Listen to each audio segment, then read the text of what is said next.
સમાચાર દિલ્હીથી મંત્રી પરિષદની બેઠક પૂરી થઈ ચૂકી છે। વડાપ્રધાન નરેન્દ્ર મોદીની અધ્યક્ષતામાં બેઠક મળી હતી। વડાપ્રધાન મોદીએ મંત્રીઓને સૂચન કર્યું છે અને આ સાથે પ્રધાનોને કહ્યું કે જેને પણ મળો સમજી વિચારીને મળો। શરદ પવાર અને પ્રમોદ મહાજનના પણ ઉદાહરણ આપ્યા। આ યોજનાઓનો પ્રચાર અને વિવાદિત વેણથી દૂર રહેવા ટકોર કરવામાં આવી। ડીપ ફેકથી સતર્ક રહેવાની પણ સલાહ આપવામાં આવી છે। પ્રધાનોના પ્રેઝન્ટેશન પર આ સલાહ સૂચન વડાપ્રધાને આપ્યા હતા।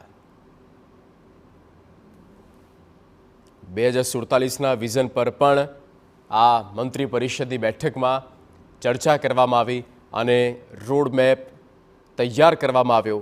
સાથે કેટલીક ટકોર પણ તમામને કરવામાં આવી છે।